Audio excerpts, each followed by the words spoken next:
So, one of the things I want to talk about is the lies that people have or they believe when it comes to training. So, hi everyone. I want to say happy Wednesday.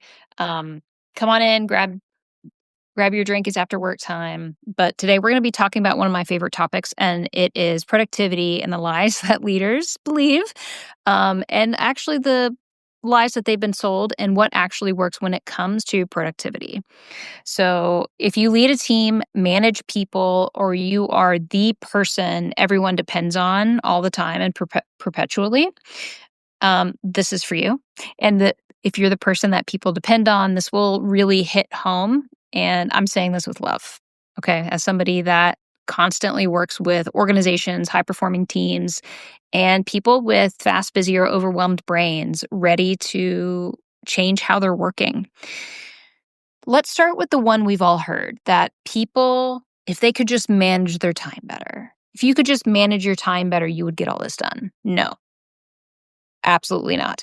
You don't need more time management. You need executive functioning support. Your brains are overwhelmed. The structure around you and around other members of the team, um, it needs to be able to stay in motion. And time management assumes that the problem is the person.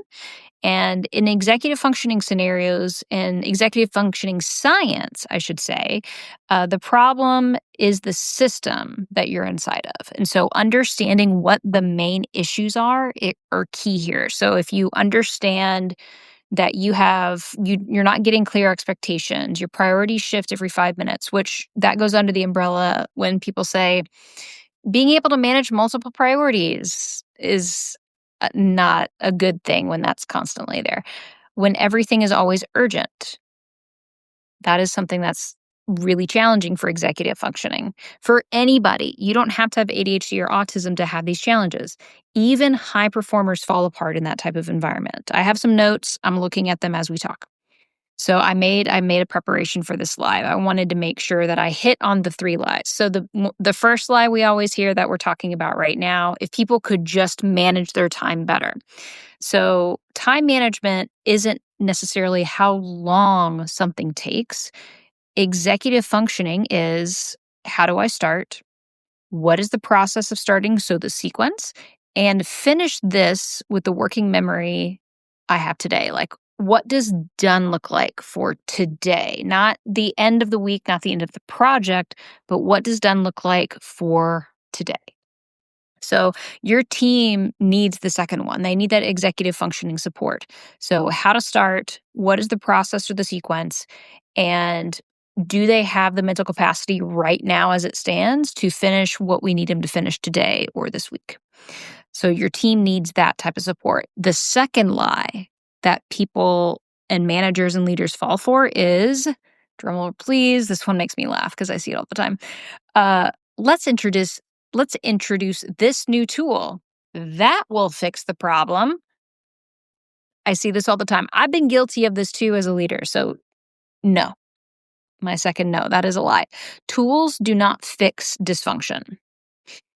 Tools amplify the system that you already have, which could be one that's really broken and you were hoping the tool would fix it. And that's not how it works. So if your workflow is unclear and your expectations are unclear and your SOPs don't actually match how people work throughout the day, from the morning to the afternoon to a new shift, bringing in AI, Asana, ClickUp, none of that is going to save you. Like, you're just going to be playing at that point. You're just adding more tabs to that chaos, and transitioning systems actually takes away from your ability to focus and get things done. That's anybody and everybody. Anytime you have to transition to new areas of focus, that takes away your ability to stay engaged with what you're doing, and it takes longer to get back into the deep work. So, what is the real fix? Instead of implementing a new tool to fix performance, it really comes down to workflow clarity, period.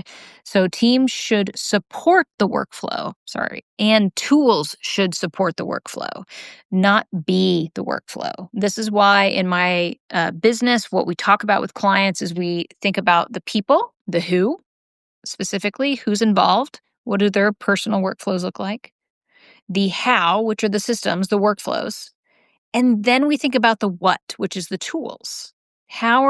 What do you need to be able to get the people and the workflows done before we get into tools? So tools should support the workflow, not be the workflow. Tools should support the workflow, not be the workflow. Lie number 3. High performers don't need support. Oh, this one's my favorite. Leaders love their high performers and they feel like, oh, there's no reason for them to leave or they don't need any of my attention. But they always forget that high performers are humans. Even robots and machines have to be taken offline and updated and need oil and fixing and parts replaced. And humans need support. Regardless, especially, I would argue, especially high performers. High performers struggle with context switching, unclear handoffs. This is what I hear from my clients, but also in the marketplace. Prioritizing competing fires because they are dependent on a lot. Emotional labor from others, especially. And being the team's catch all, knowing that if something falls, they have somebody else on the team that can pick it up and it's their high performer. It's somebody that can come in clutch, so to speak. And you know what happens when they don't get support? What happens when high performers don't get the support they need is they burn out really quickly and quietly. They disconnect, they get really resentful, and they move on to another job. Or they stay at 30% capacity. I see this time and time again with my clients is that they came in hot and ready to go. They focused on their own workflow, getting stuff done and getting projects done, and they burn out because they can't keep up with that level of work. And that's the level of work that is unattainable for other members of the team. But the boss has become used to them achieving at that level all the time. So that's the lie. That's the third lie, which is high performers don't need support. And that is not true. So supporting your strongest people isn't a luxury. Supporting your strongest people is insurance. Period.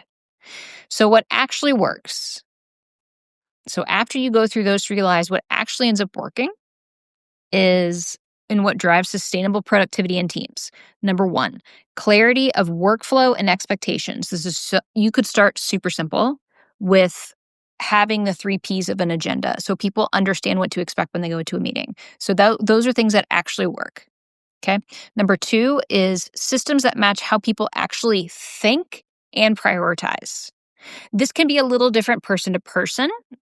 You can get the same outcome and everybody have just a slightly different process. That's okay because you're allowing everybody's different neurotype to work a little bit differently. But what that takes is giving people the space or the ability to stop and ask a question. How do you work best? I have a whole workshop that's coming on this. How you work best and how do you think and prioritize? Number 3 of things that actually work to get sustainable productivity in your team is tools aligned to the workflow. Not the workflow aligned with the tools. Tools aligned with the workflow. So this goes back to the initial focus, which is people who, how, which is the workflow, and then the what, which is the tools.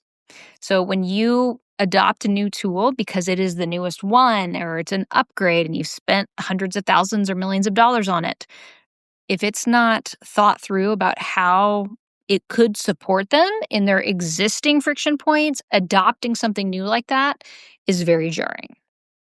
Okay. Number 4, manager support that reduces the cognitive load and not adding to it. This is something that is a culture, can come down to culture. So if we're thinking about how to drive sustainable productivity on teams, figuring out what type of cognitive load you as a leader are putting on members of your team. How you can figure that out. You can look at your high performers and what they manage with the team that you see them managing. So that could be maybe they're the ones that people go to when the printer's not working. Maybe they're ones that they go to when people are confused about what onboarding processes are. So even something as simple as that, somebody that seems to know all the answers that people go to for everything, it it can be really exhausting for them. Now, you do balance that with if somebody is a helpful people person, maybe an Enneagram 2, for example, what is their actual role? What do they enjoy doing? And what really adds to the mental load and is not aligned with their job description? Okay.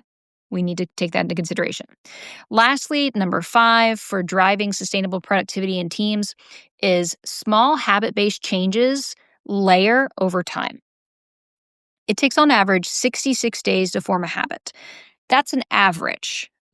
Previously people thought it was 21 days, so like 3 weeks. Now it's like understanding and actually doing the science. Wendy Wood at Duke did it. She's a habit science person.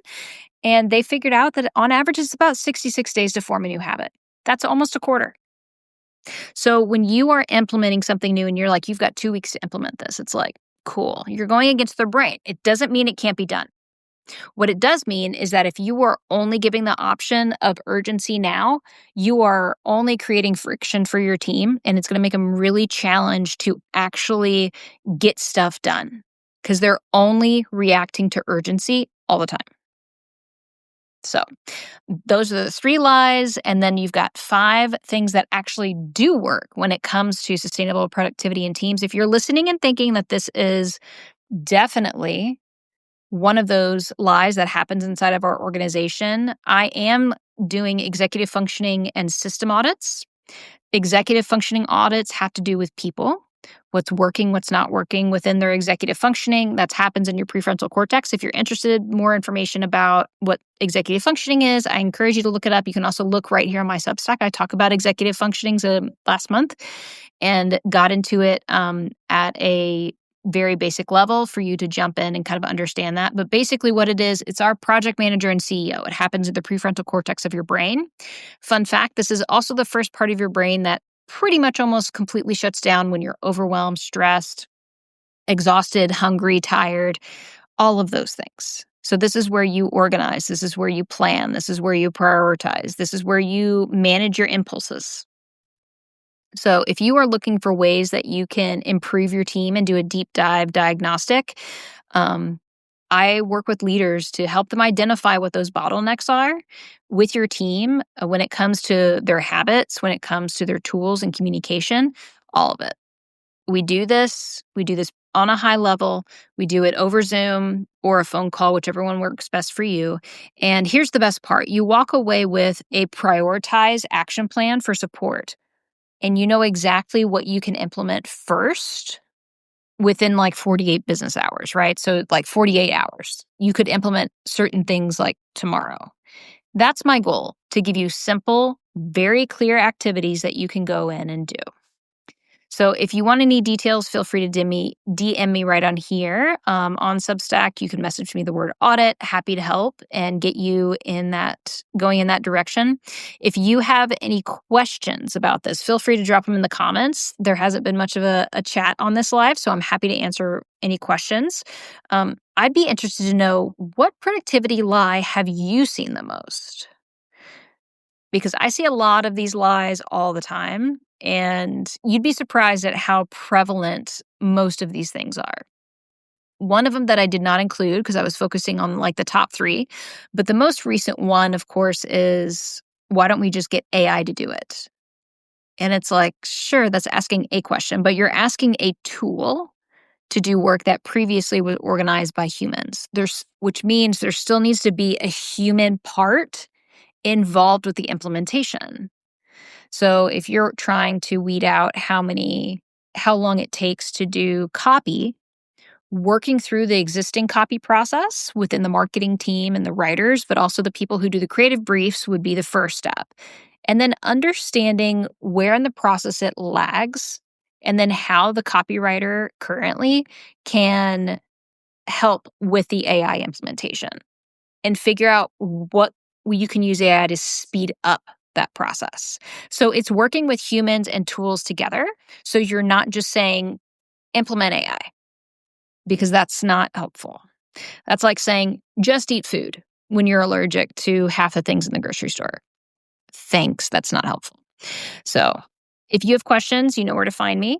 And I would love to hear in the comments or shoot me a DM and tell me if there is a productivity lie that circulates around your organization that just, as my great grandmother used to say, burns your biscuits. That is what she used to tell me. And I miss her so much.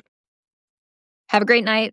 And I'll be live here again in a couple of days.